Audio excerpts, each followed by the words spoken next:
Coming to you all the way from Norfolk, Virginia, Go On Productions, Nerds of Comedy, and Push Comedy Theater presents The Funny Pages!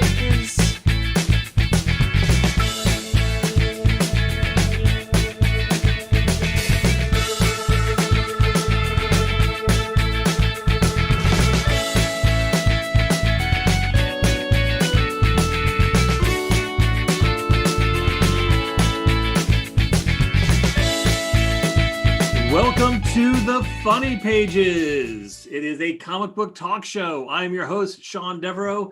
This is a new show coming to you from the Push Comedy Theater. As you know, we are currently dark right now because of the pandemic, and I get bored very easily. So I decided, you know what? Let's start a show about comic books. Probably my second love after comedy is comic books, followed closely by professional wrestling and Doctor Who. I have lots of loves. I am polyamorous when it comes to the things that I love.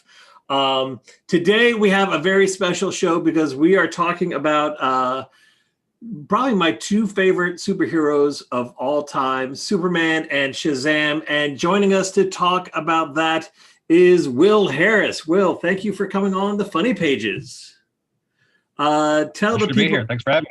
Yeah, tell the people a little bit about yourself, and more specifically your history with comics. Okay, sorry, I'm still getting used to this Zoom thing. That's and right. Talking over people. Delay. Yeah. I'm a freelance pop culture writer. I do stuff for the AV Club, Decider, Vulture, Variety, other outlets that don't start with V. My comic book background stretches back to when I was 5 or 6 or so. I don't specifically remember the very first comic I got, but certainly among the first is one of the ones that we're here to talk about, coincidentally enough, the Justice League crossover with Earth S. Yes, so I put out kind of a call on social media for comic book fans to write in with stories that are very near and dear to their hearts, stories that kind of bring up great childhood memories, and you came back pretty quickly with this Justice League crossover. It is Justice League, 130? I had my notes right here a second ago, and I don't know what I did with them. 135, 6, and 7. Yes, from 1975, if I'm not mistaken. I'm going to vamp real quick while I pull up my notes. And I was super excited. My two favorite heroes are Superman and Shazam, and I actually have the first 2 issues of this crossover, but I never had the third issue. So tell us, what are your memories of this comic book? Well, my memories of it are the fact that the first one I actually read was the middle chapter. So I was completely at a loss to understand exactly what was going on. It literally started in the middle of it. So I had no idea who any of these people were. I didn't know anything about Earth S. Knew who Shazam was because he had a Saturday morning show at that time, the live action one. But otherwise, it was just like, I don't know who all these people are, but there are a ton of them here, and I'm here for it. I want to know who all these people are. I'm a little bit the same way. So one of the first comic books I remember getting was it this one? I think it came a few years after this one. It was Justice Society versus Crime Syndicate versus Justice League, and I think they actually even threw in the Golden Age Justice Society as well. So you had the Justice Society from 2 different eras, and I had no idea what multiple Earths meant or anything like that. So it was completely just bombarded with all these, you had 3 different versions of Superman and Batman and stuff. And there was no internet to hop on board to like research who all these heroes were. So it took me years and years to kind of figure out who all these people were when I was 8 or 9 years old. My first experience with Shazam, who is my favorite, I had Adventure Comics had these little digests that had reprints of like the Legion of Superheroes and Aquaman and Captain Marvel Shazam stories. And I really kind of fell in love with Shazam. I also remembered the Saturday morning TV show with Michael Gray. And then they also had Filmation had a really bad cartoon series that I found. I remember that. Yeah. The Hero High. Yeah. I found some VHS cassettes at Woolworths one day when I was there with my mom. They were like bootlegs or something. Or I guess, I don't know. A lot of that Filmation stuff, I don't know how they got it out there, but it was really bad quality, but I watched the heck out of that tape. I think the only thing that was worthwhile about it was the fact that it drew from some of those original comic concepts with like Mr. Tawny, the talking tiger, and a lot of the other characters from the early comics. Yes, and it also it had the weird Captain America with the CC Beck look. So it had like the little kind of pinpoint eyes. Captain brain fart. Captain Marvel. That was always the one thing that, as a kid, it just baffled me that he would look so different than Freddie and Mary Marvel, who a lot of times would be painted with kind of normal looking eyes, and then he would have the little pinpoint eyes. Let me see if I can. I brought out all my Shazam memorabilia for this one. This is nice. A book that Chip Kidd released a few years ago. It's kind of like a Shazam kind of anthology. I also have a bunch of the DC archives of old Shazam stories. But let's see if you can see. Billy always had those, and then Shazam himself would always have those little pinpoint. Of course, I opened to a page that doesn't have Shazam on it. But you know what I'm talking about. So, yes. Yeah.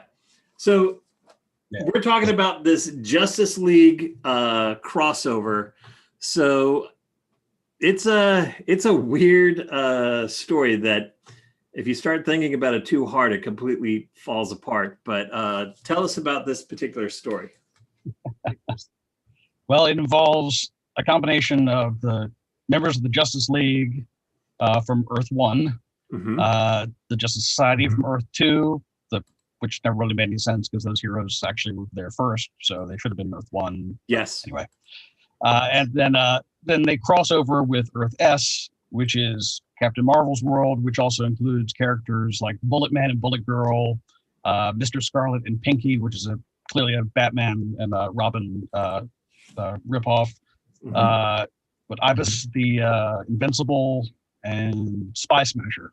Yes. All of them not really seen much since World War II for the most part. No, I remember vaguely seeing ads in some comic books for, was it Action Man, which was like a prototype, like G.I. Joe kind of Mego figure. And they, for some reason, they had a Bullet Man action figure, which I was always very intrigued by.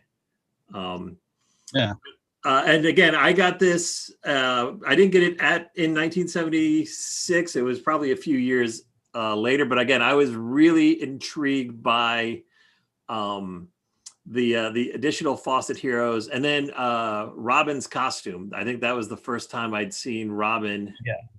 And I think Matt has some images from these issues with. This is something I love, the fact when they would put the heads of all the participants in the stories. Yes. So you could see who was going to be in it. So this and is how many people were going to be in it. Yes. So this one, it's was it King Kroll? It was an old Kull, Kull, an old Shazam villain who's kind of like a very smart caveman, essentially. Effectively, yeah.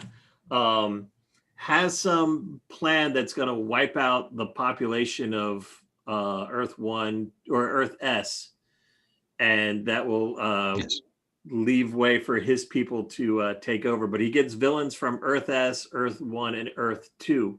And it's a weird hodgepodge of villains. And he never really explains like what deal he made to get these villains. So the first one is Blockbuster, Penguin, Iback, who's a Shazam villain or Captain Marvel villain, and Queen Clee, who's a Golden Age Wonder Woman villain. But like Penguin just seems odd. Like, what is he doing? How did he? Yeah, that was what I always thought too.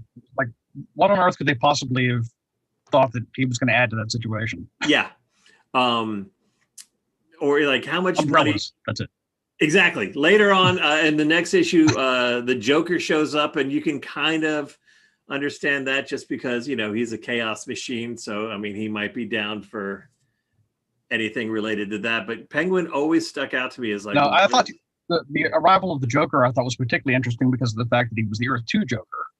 Yes. So he was clearly a little bit older, and that I remember that particularly intriguing me at the time, just thinking, well, there's the same guy, but he's older. So there's a whole other world of these people. I think that's probably where I first really began to understand what was going on with it. Me too. The issues that I was talking about, the later Justice League issues, is that it started to dawn on me that these characters do have, you know, history. I mean, at the time, I always thought comic books were very disposable. You know, it wasn't until I was a little bit older that I started actually collecting. But just realizing how far back some of these heroes went, and it was kind of cool to know that, like, you know, the same heroes that I'm reading were probably the same heroes that my dad was reading about when he was a kid, which always kind of I thought was kind of cool. And these stories are interesting in the fact that it's very much kind of the trope of the time is like the team meets and they discover whatever the problem was, but then they all kind of separate into like little pairs or, you know, 2, 3, 4 heroes working together as opposed to one large group. So in the first one you had was a Golden Age Wonder Woman and the Earth 1 Superman working together. And then later on the issue had Green Arrow and Spy Smasher work together, which I thought was okay. But the second issue, Justice League 136, is the one that I really like because you had Bullet Man and Bullet Girl, who I just think look really kind of cool. I don't know. I mean, they look like human bullets with their hats. I was always kind of intrigued by that design. And then just the costume for Robin, I always thought was great. And then the whole weird transformational thing. Yeah, they have whatever's going on this Earth is starting to transform the people. So you have Batman's jaw is like turning into granite at one point in time. Mr. Scarlet's sidekick, or is it Mr. Scarlet or his sidekick? His hair turns to diamond. Yeah, Pinky. Pinky, yeah. Pinky's hair turns to diamond. Which is I mean, I knew it was the 1940s, but that's a weird sidekick name. And I think Hawkman like turned to like canvas or something because he was in the art museum. Yeah. Mm-hmm. I like this issue too because it actually gave like Bullet Girl and Hawk Girl stuff to do. You know. Yeah. And then as far as the villains, you had the Gold Age Joker, but then you have the Weeper, who is a Captain Marvel villain, who is kind of like the anti-Joker in the sense that he just is always miserable and crying all the time and believes that everybody around him should be miserable as well. And I did some reading on him. He's a pretty dark character. I think this is actually Weeper 2. The first Weeper ends up committing suicide, and I think this one is his son, but he does like reading some of his 1940s adventures, like he's wiping out in like entire towns of people and stuff like that. He's, for an old man crying man, he's kind of a bad dude. And then you have Dr. Light and the Shade, who I had recognized from the Secret Society of Supervillains. For some reason, I had a couple of those comics as well. That's another one I was obsessed with at the time, by the sheer volume of cast members. Yes. Plus, I don't know, as a kid, my son is the same way. He's always more intrigued by the villains than the heroes. When my son was younger, whenever we played superheroes, he was always the bad guys, and I always had to be the boring good guys. But yeah, the fact that they could get their own comic book. I even have the Joker at that point in time had his own comic. I have a couple issues.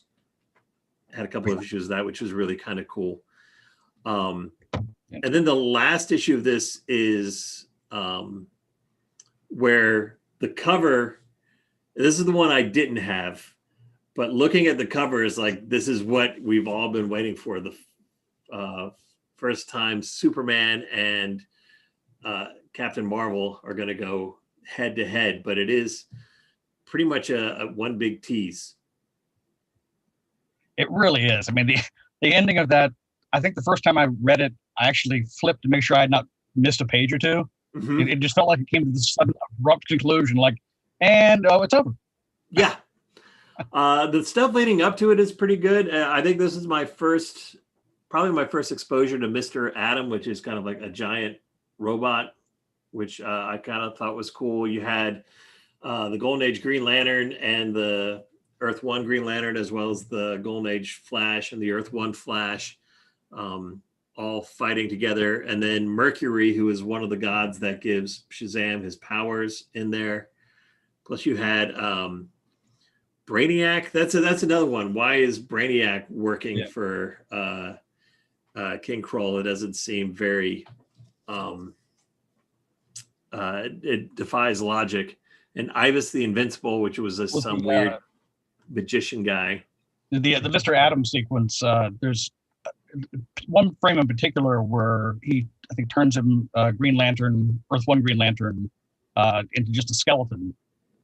I just that's that true. Yes, particularly disconcerting, actually. Mm-hmm. I don't know. I don't think I put that one in there for the images to Matt to show it, but I do remember that was kind of weird. Yeah. And then at the Superman, I believe, is it Superman that gets possessed, or is it Captain Marvel? Something happens where it's Captain Marvel. Yes, where they are going to go head to head to fight, and at the last minute, it looks like again they're going to collide at each other, and then at the last second, Captain Marvel says Shazam and turns back into Billy, and that breaks the spell. And I don't know if they ever actually show King Krull getting captured. It's just the very next panel. There he is, all chained up, and then everybody goes. And what you're seeing on the screen right now, that's literally how quick it went down. It went from that ending, that page, you flip over, done, over. Yeah, these are the last 2 pages of the book right here. So it is this really big buildup to absolutely nothing, which I was bummed. Now, I would say the one thing that made me jump for joy when reading this issue now, because I don't think I've ever read this issue until you brought it up. Like I said, I had the first 2, but not the last one. Matt, there's I think there's a picture in there with Shazam punching King Krull, if you can bring that up. I had, here it is right here. So I had Captain Marvel color forms as a kid, and they took a lot of the artwork from this issue. So they have King Krull getting kind of punched like that, and you have the Captain Marvel pose. But in the color forms, you have Mary Marvel doing something to whatever that device is. And for the life of me, I was like, this is one of the most boring color forms ever. I could never understand what it was or what she was doing, but it is literally that right there. They took that directly from, I think there's one color form of Mary Marvel flying, and then the only other one she gets is her back touching or the handle on some weird device. And for years, it always intrigued me what the heck she was doing. And now I know. So that page actually reminded me that was also my first exposure to Johnny Thunder and his Thunderbolt, which I always thought was cool. Oh, yes. Yeah, I guess we don't mention him. He doesn't do much, or I guess, is it the Thunderbolt? So one of King Krull's things is just the lightning. Yeah, he is able to make it so Captain Marvel and Captain Marvel Jr. and Mary Marvel can't get access to their lightning bolts to turn them into their hero form. But yeah, Johnny Thunder uses his Thunderbolt to do that. Oh, in the comments we have William, who is first he's asking about Captain Thunder, which I'll bring up a little bit later, and then also the Gentleman Ghost is his favorite villain, who I agree with. Oh yeah. I was always a big fan of Gentleman Ghost. Episode of Super Friends. Yes, that's what I was going to say. That's where my first exposure to him. I always thought he was pretty cool. And then I had there was a Hawkman series in the 90s. Maybe was it Hawkworld, maybe? I can't remember, but he was still a bad guy, but he had this kind of begrudging respect for Hawk girls or Hawk women. I think it was like the Tim Truman Hawkman series that came out in the early 90s, where he was this kind of anti-hero. He was still a bad guy, but he would always look out for the Hawks. He was one of those things, if anybody's going to take him out, it's got to be me. So he was always kind of had their backs for a while. And then Chris Roll writes, anyone remember Shazam and Isis? I had a huge crush on Isis as a little kid. I think I actually liked the Isis show better than the Shazam show, Captain Marvel show. I'm pretty sure I did too.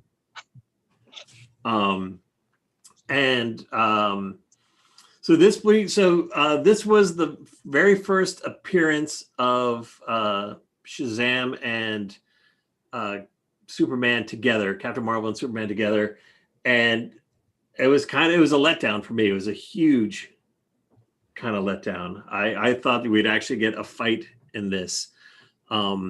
So after I read it, that's when I suggested that we read All-Star Squadron number 36 and 37, which was the continuity-wise was the first time that Superman, it was the Earth 2 Superman and Captain Marvel fought during 1982 or during World War II, and it came out in 84, I believe.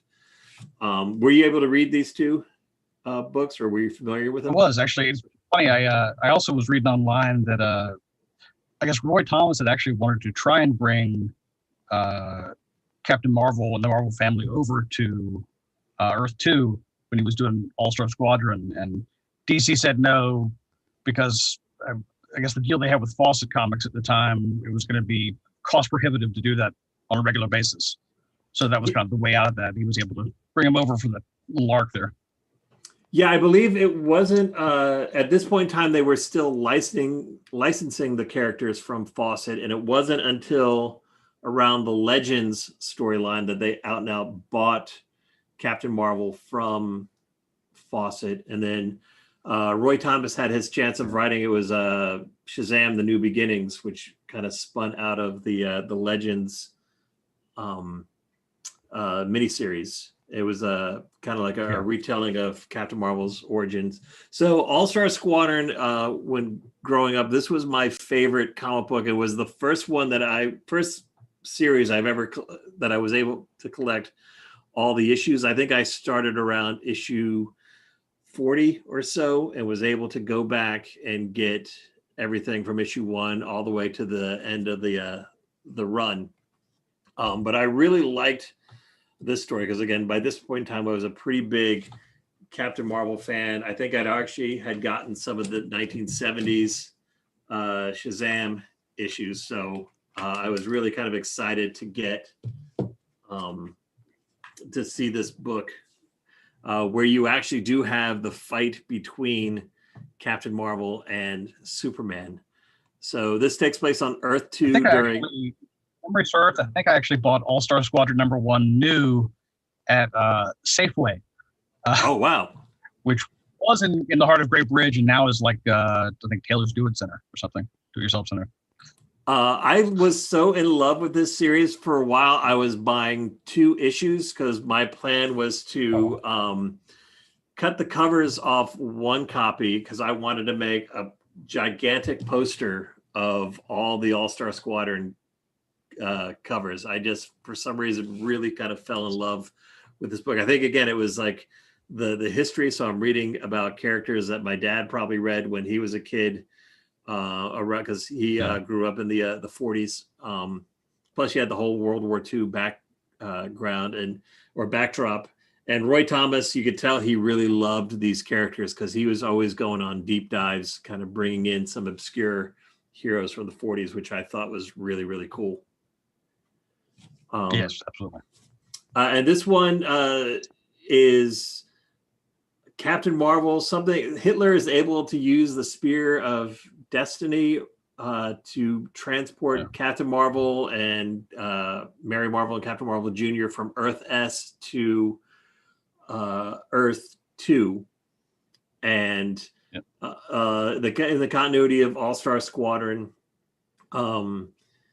Hitler has the Spear of Destiny, and was it Tojo or Hirohito had was it the Holy Grail or something that prevented superheroes from entering or crossing the line, the Axis into Axis held territory. Otherwise, they would fall under Hitler's control, which is how Roy Thomas explained the superheroes not going in and just completely ending World War II right then and there.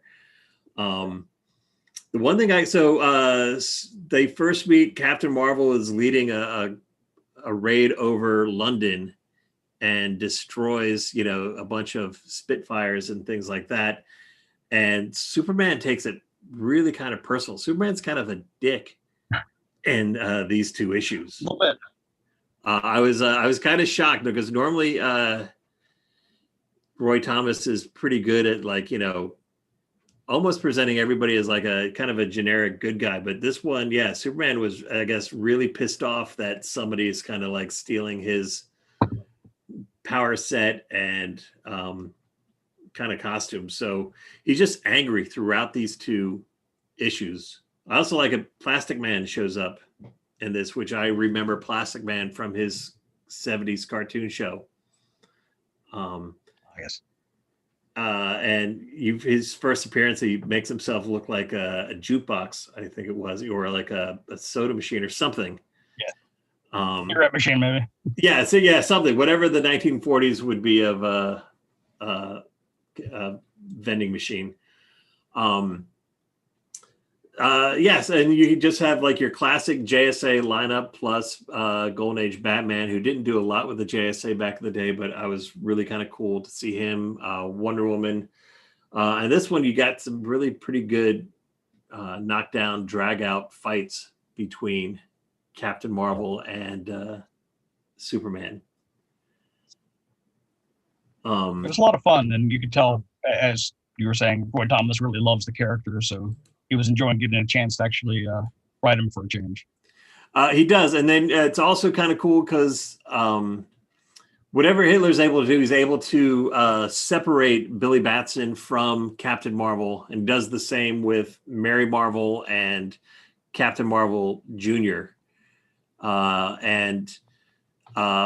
What they have to do, they have to get the kids out of Germany. So there's like a JSA espionage squad of Batman. I think Flash is able to cross over, but like Wonder Woman and Green Lantern and Superman can't go, or else they'll be taking control.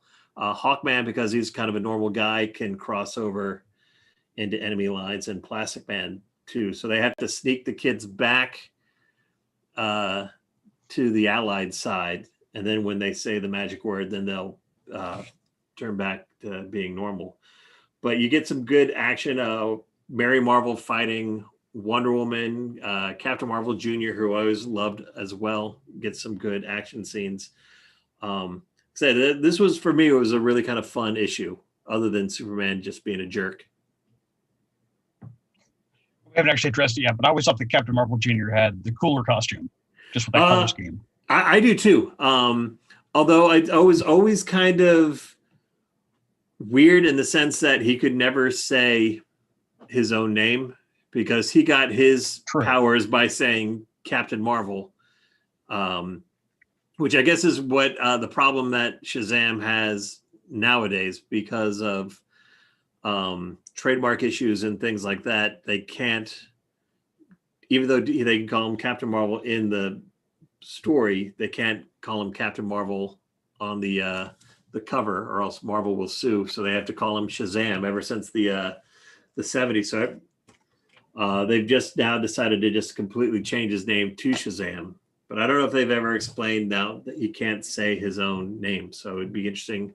I haven't read very much of the new Shazam books, so I'm not quite sure what's going on with that.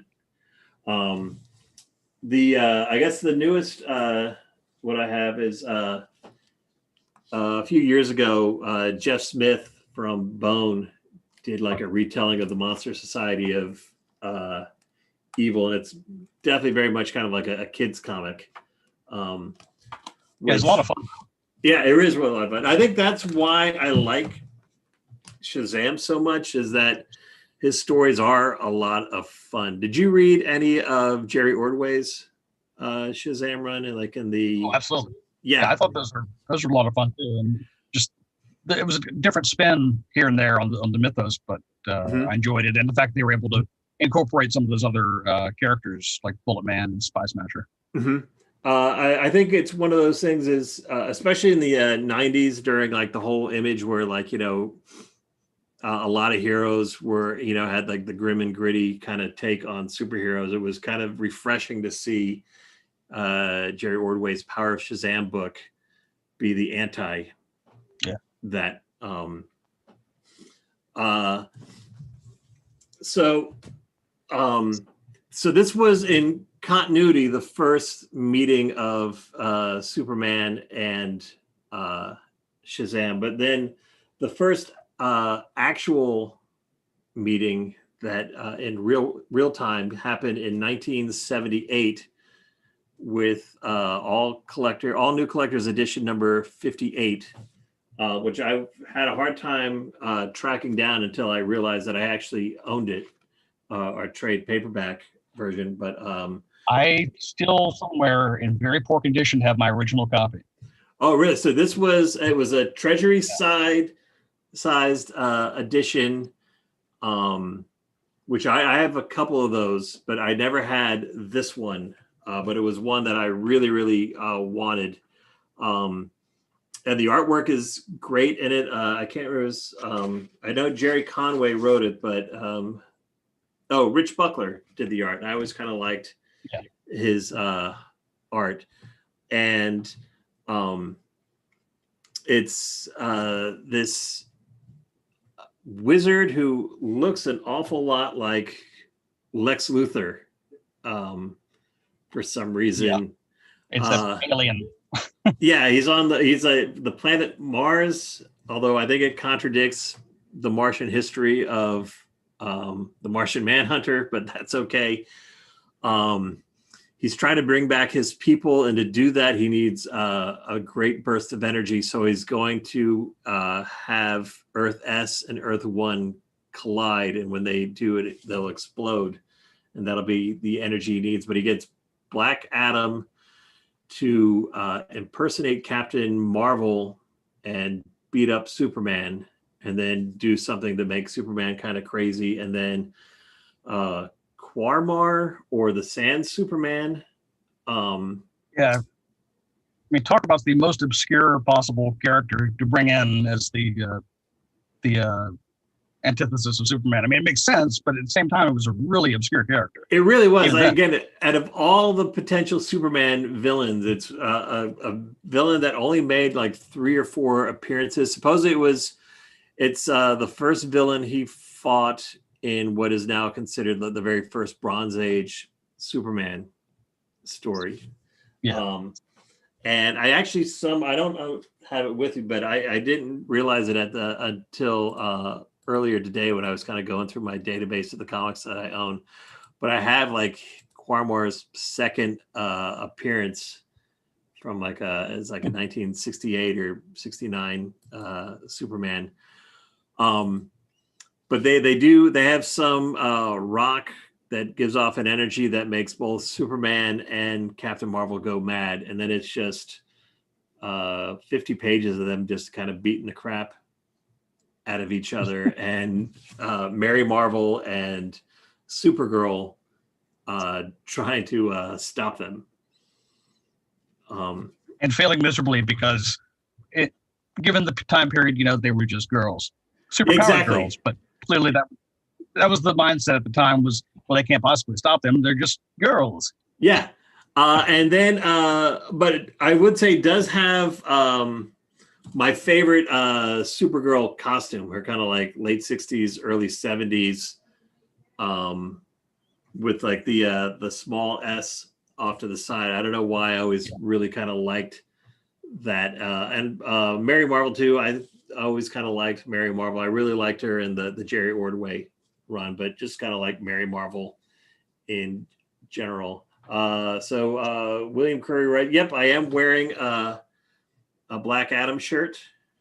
And what else do we have in here? The Captain Marvel serial on YouTube. Actually, I've started watching that as well. You can find all the episodes on YouTube. It actually holds up pretty well. Let's see. I want to say there's a Spy Smasher serial too, right? Yes, there is a Spy Smasher serial. I believe there was a Spy Smasher radio show as well. I think you're right. Yeah. We have people giving a shout out to Jeff Smith and Bone. Alfred Crane writing, is Shazam indestructible like Superman? Yes, I would say their power set is pretty much the same, except for Captain Marvel doesn't have the heat vision or the super breath or the all the weird like super ventriloquism and stuff like that Superman would get from time to time. William Curry, he agrees about the Supergirl costume. Not sure about the headband she wore in the early 1980s. Yeah, I agree. That got kind of.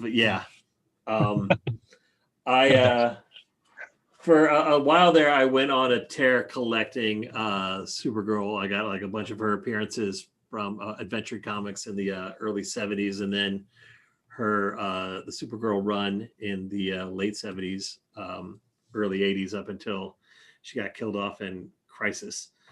Yes. Any other kind of Shazam or Superman memories you have out there? Well, I'm very partial to the two-part DC Comics Presents issues where it was Superman and Shazam versus actually King Kull again. But my favorite part is the second part where they end up meeting up with Captain Marvel Bunny. Yes, Hoppy the Marvel Bunny. Hoppy, yes. So I have, there's actually a trade paperback, Superman versus Shazam. You can get it on Amazon, although I just saw that they are releasing and this one has the Treasury Edition story, as well as all the DC Comics Presents meetups that they had. So DC Comics Presents 33, 34, 49, and then the annual #1, as well as the Treasury All New Collector's Edition.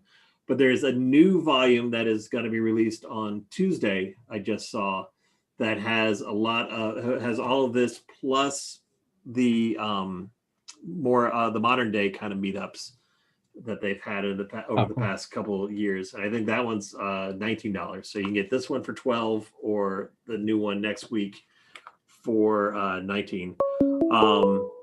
But yeah, this one is great. As I was flipping through it the other day, I didn't get a chance to read it, but yeah, you do have Hoppy the Marvel Bunny, and Uncle Dudley shows up as well. Yes.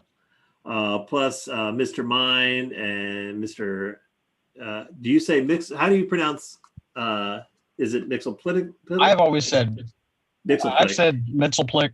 I understand it is Mixoplitic, I believe. I want to say Mixoplitic is what they. Yeah, exactly. I thought that's what they called him on the Super Friends, which is why I always called him Mixoplic.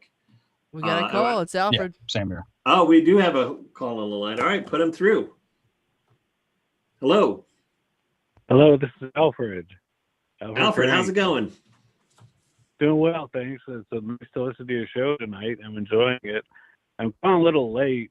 I always get confused. I don't know if you talked about this already, but I'm always get confused with Captain Marvel versus Shazam. And was there also a TV show featuring him? Because we got Captain Marvel with Marvel Comics and Captain Marvel with DC Comics and Shazam. So I'm kind of confused on all that. So if you could clear that up, that'd be wonderful. I can try my best. I know a little bit of the history. What about you, Will? Do you know any of the legal wranglings? Not a great deal of it, only that I know that in the 60s, like that's when Marvel first had their Captain Marvel. Mm-hmm. And then I think it was as a result of that, Captain Marvel became the Shazam comic for DC. Yes. Because of that legal issue. Yeah, so in the 40s, you had Shazam, or Captain Marvel had his own book, had Captain Marvel Adventures.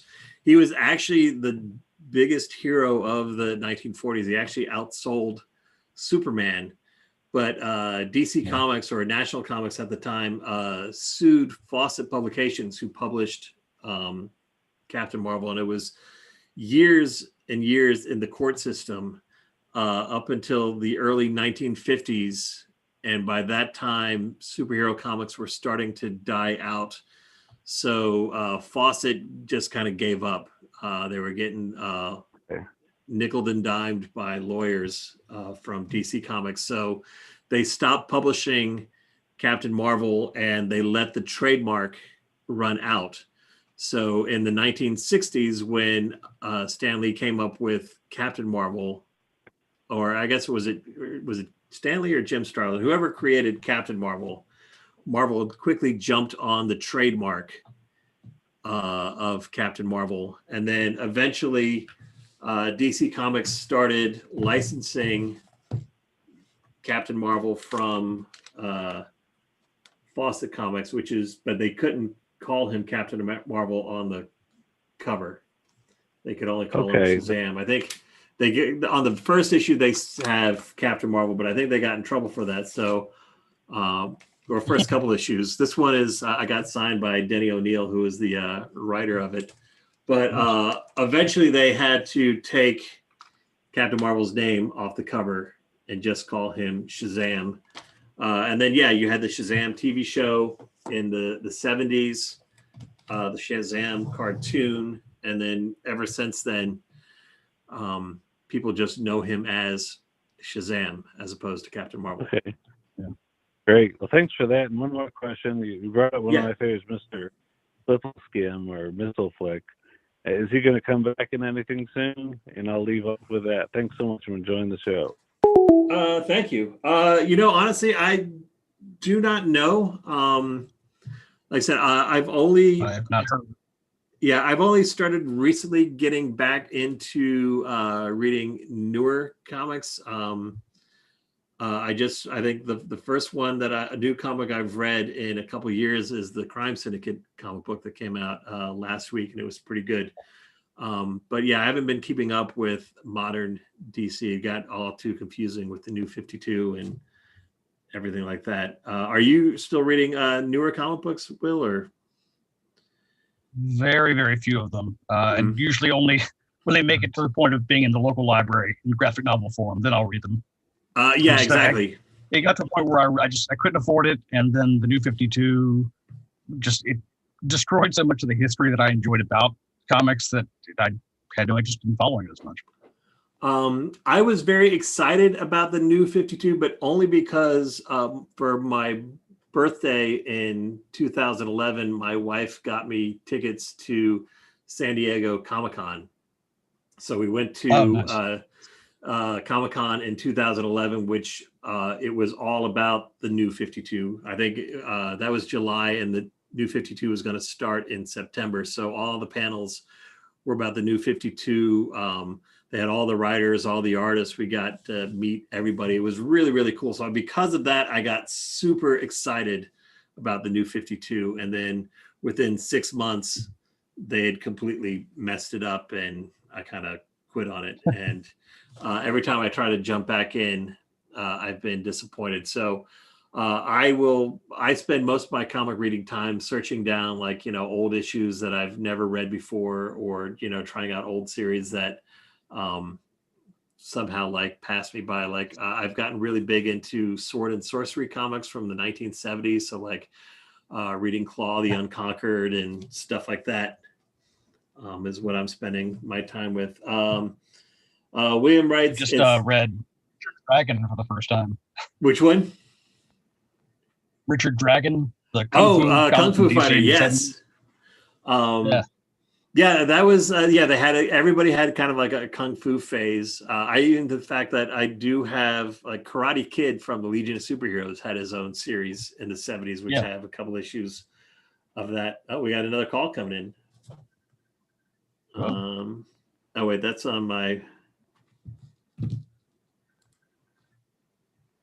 Somebody's calling my personal page. If you're calling for the comic book show, call the number above my head and Matt will patch you through, because I don't have a way of patching you through on my system. So if you're calling in about the show, call the number above my head. William Curry writes, it's funny that they had Superman Family, and doggone it if they didn't have a huge clan of Marvels up to the Crisis on Infinite Earths miniseries. That's true. They did have the Superman Family line of books. And I guess that's something else I really kind of liked about Shazam is they did kind of have the Shazam family of comics. They only released one issue, but it was the Shazam Family DC Archive. And it's a mix of Captain Marvel Jr. comic books and Mary Marvel comics from the 1940s.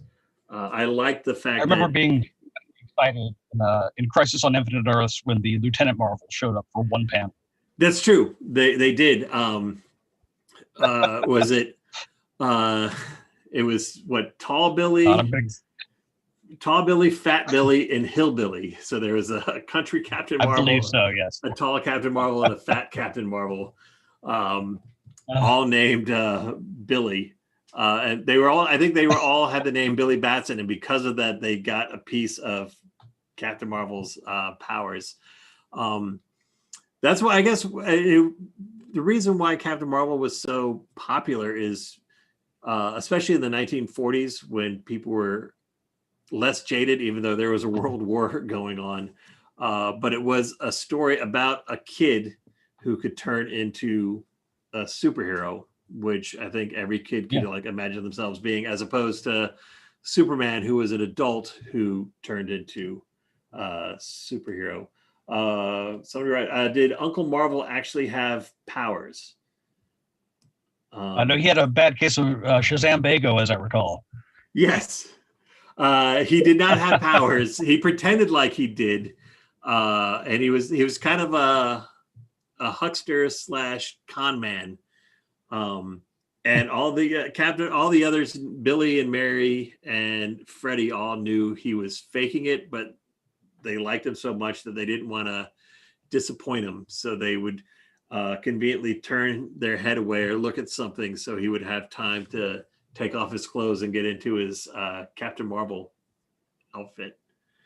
And invariably, anytime he made an appearance, there was some thought bubble with somebody saying, "Good old Uncle Dudley. He thinks that we don't know that he doesn't actually have powers." Yes, they would definitely make reference to it. I'm trying to think. I meant to grab it. Hold on one moment. I'm going to pop off this. You get to see this. I got this shirt specifically for this occasion, and it is way too small. So you're going to see my gut. Hold on one moment.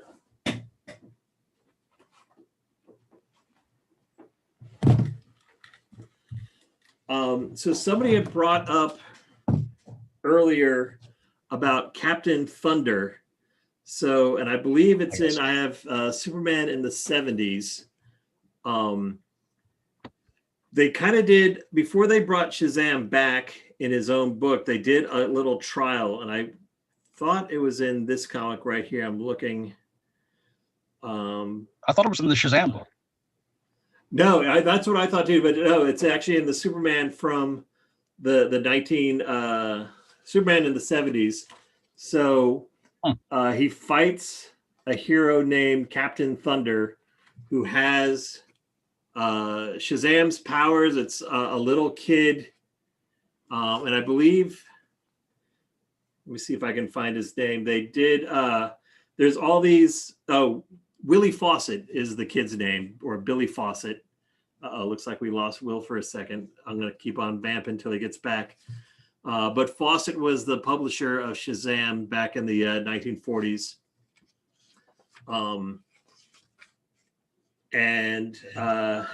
He gets his power from like a Native American shaman. So tornado for power, hair for speed, Uncas. I'm not even sure what Uncas is, but yeah, it's basically a Captain Marvel pastiche that they used as a tryout. And instead of saying Shazam, he says Thunder. Although all the sound effects are like shaboom and stuff like that, so they were trying as hard as they could to come up with Shazam without saying Shazam, because I don't think they had the rights to Shazam at this point in time. But I guess the story did well enough that it warranted them going out and getting the Shazam license and starting to publish his own book. Do you know any like the history of this stuff like that in the 70s? Because didn't they do at some point a character who was clearly supposed to be Popeye? Oh, did they? In do you remember what book? I can't remember. It was definitely in a Superman comic, because I remember Kurt Swan drew him, and he looked for all the world like Popeye and spoke like Popeye, but he was like Captain something. I wouldn't put it past it. I mean, because like he was one of the longest running artists on Superman. I think at some point in time. Oh, Captain Strong. Captain Strong, yes. Thank you, yes. Alfred, is the latest movie true to the original story? In spirit, kind of. The Billy Batson in the new movie is a little bit more of a jerk than the original Billy Batson, but I think for today's viewers, the original Billy Batson probably be a little too boring / goody two shoes. And the story with Savannah was completely switched up. That definitely was not how it used to be. Yeah, exactly. But I thought it worked. I thought it did capture kind of the spirit of some of the Captain Marvel stories. They are always a little bit more goofy than your normal stuff. So when he came back in the 70s, they explained it that Dr. Savannah put the entire population of Fawcett City into suspended animation, which explained why.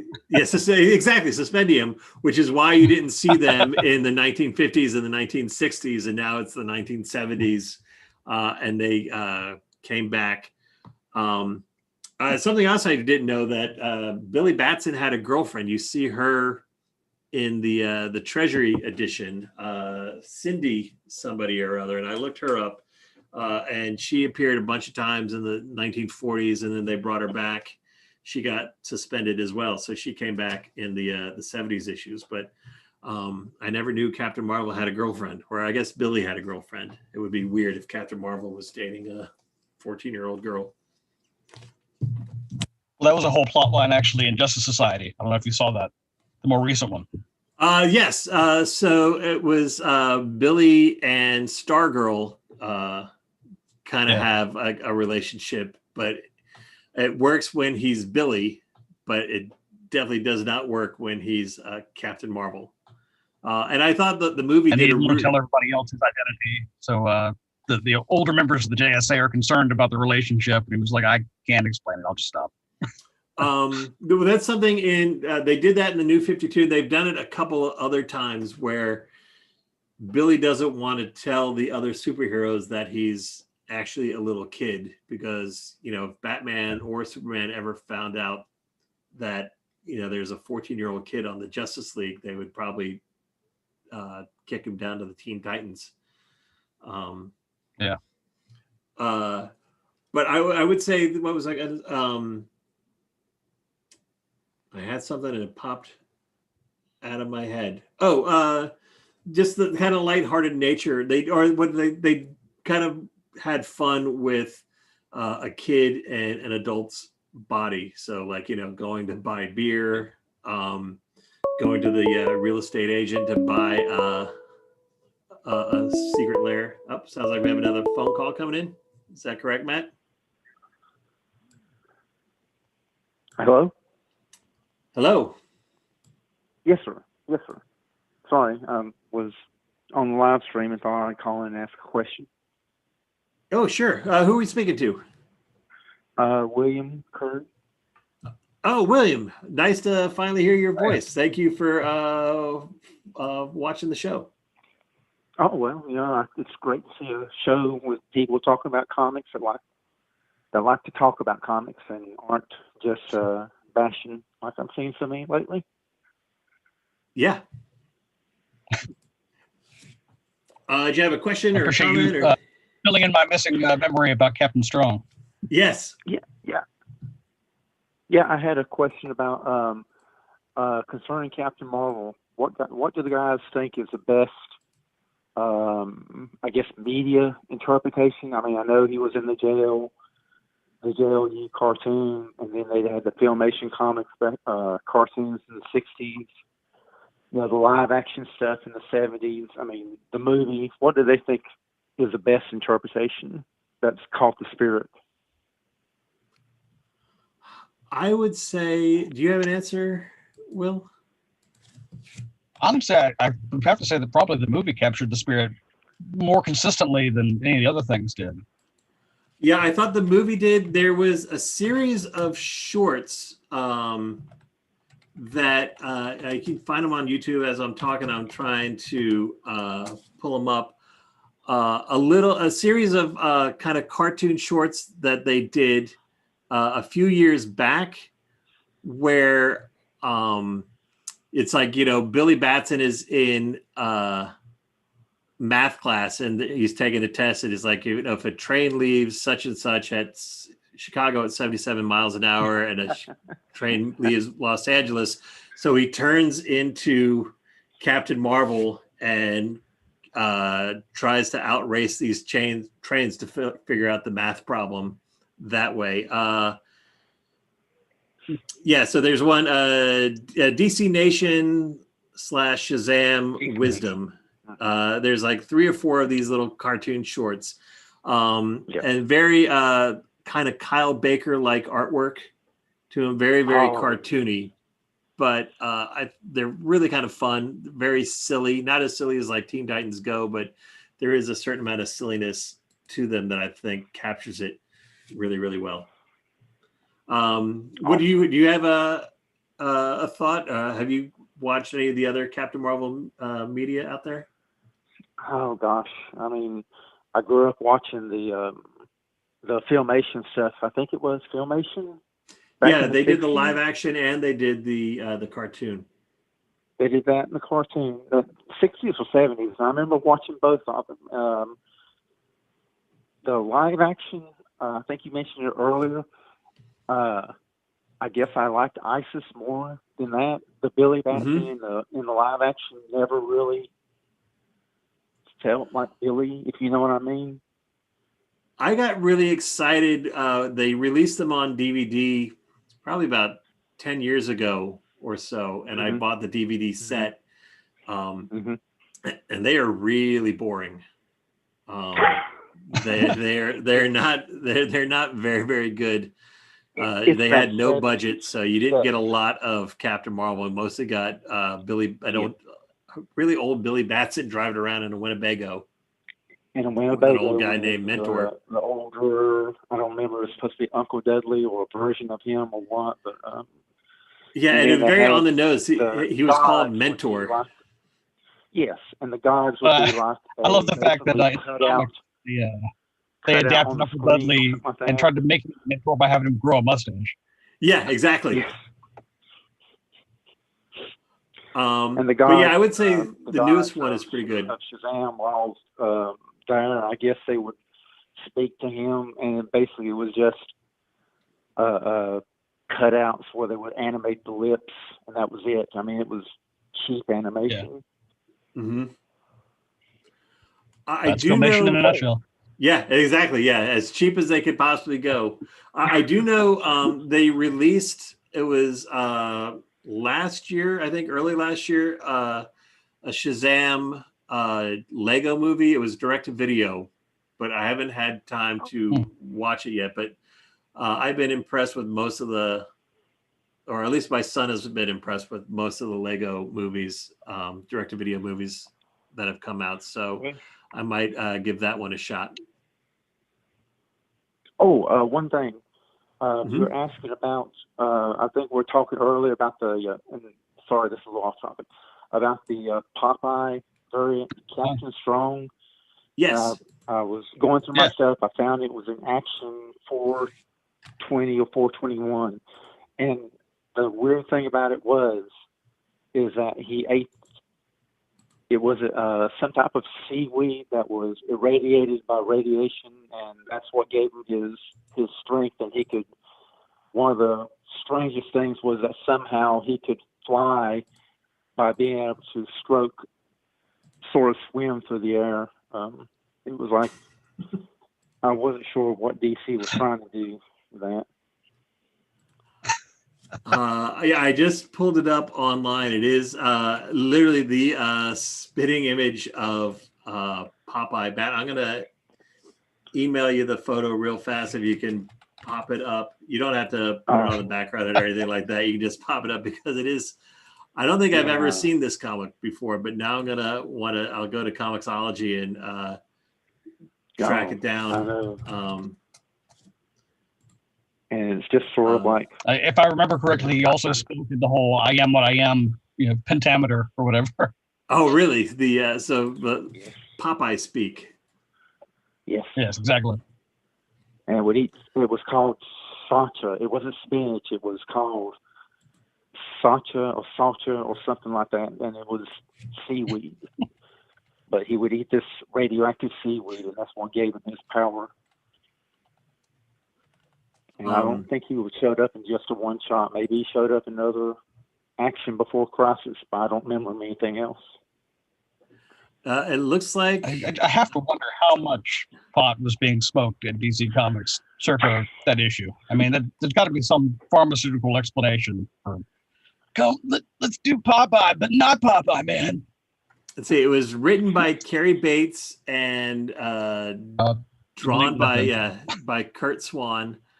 Let's see. It was Captain Strong. Let's see if he made any other appearances. It looks like 8 appearances. Action 421, 439, 456, and 566. Wow. He actually showed up in a Green Arrow comic in the from the early 2000s. That's kind of crazy. Oh, so there he is, right there. Yeah, you got the anchors on the forearms. Oh my God! Like I said, I will. I don't see how DC was able to sometimes get away with some of the stuff they did, and then would turn around and sue to get somebody like Fawcett to quit publishing. I'm sure they would claim that was a parody. Yeah, exactly. They had probably bigger lawyers because I guess Popeye wasn't that big anymore. So whoever owns Popeye had DC had the better lawyers. No. Well, I appreciate you calling in. I think it's 10 o'clock, so it's time for us to wrap up the show. Will, do you have any other last memories of Shazam or Superman or Shazam versus Superman? Let's see. Just kind of the general memory. I always love those crossovers. And if were it not for that Earth-S epic saga, I don't even know what my love of comic books would be like today. That really suckered me in from the get-go just to absolutely love both the Justice League and Justice Society and the Shazamiverse, or whatever you want to call it. Earth S, yes, or just the whole Shazam cadre of characters. We never even got to talk about all the Shazam villains that are out there. He had a pretty decent rogues gallery as well. A monster society, if you will. Yes, exactly. William, what about you? Any before we go, any lasting memories of Captain Marvel? I think one thing that a lot of people don't maybe appreciate today is that you just said something about the villains. I thought Captain Marvel had, probably not kookiest, but I mean, he had villains that were really unique. Dr. Savannah and Mr. Mind and things like that wouldn't fly in any other hero, but it worked with Captain Marvel. Yeah, I would say you even saw that in the movie. I mean, they teased Mr. Mind showing up in the sequel. The Crocodile Men make a brief appearance when they're in the Rock of Eternity.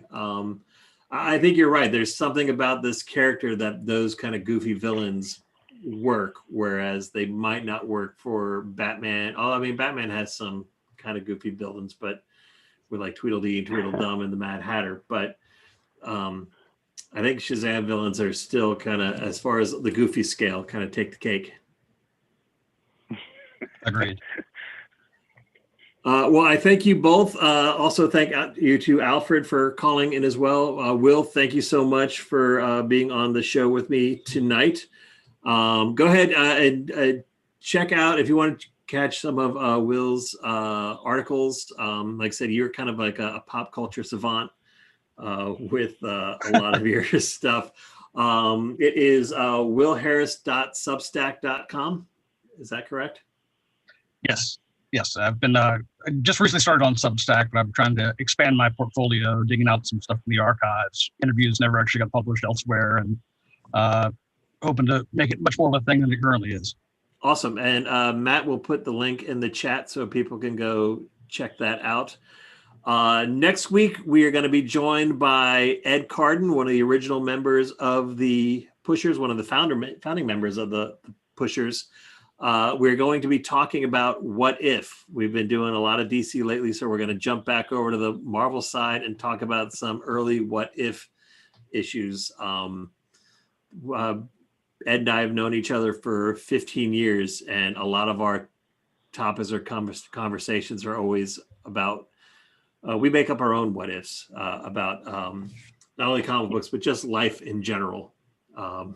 We're big fans of the whole kind of what if idea. So that'll be next week. That's here. Let's tackle the what if the Marvel bullpen became the Fantastic Four. He gave me a list. I know he's a big Captain America fan. So we're doing or what if the invaders stuck around after World War II? Is going to be one. Oh, yeah. I do know what if Dr. Doom was a hero. I will throw I'll throw the Marvel bullpen issue in as well. So that'll be on the docket for next week.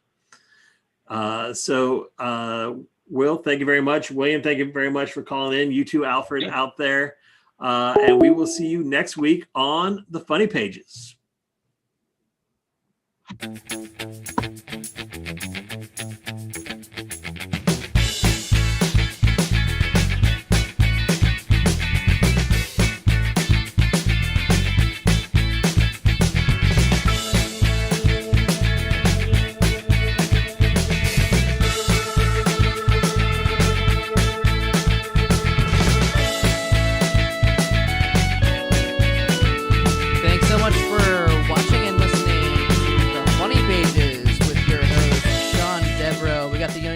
Suspects improvised murder mystery comedy coming up every second Friday and Saturday of the month at Push Comedy Theater. And we also have on earprov.com Drunk Prov tomorrow night at 10 p.m. the drunkest show on earth. It's a St. Patty's Day special at a special time at 10 p.m. followed by Saturday also at 10 p.m. the Jam, an improv comedy live stream celebrating diversity and inclusion. Thank you so much to our host Sean Devereux, our special guest Will Harris, and we'll see you next Thursday. Bye-bye.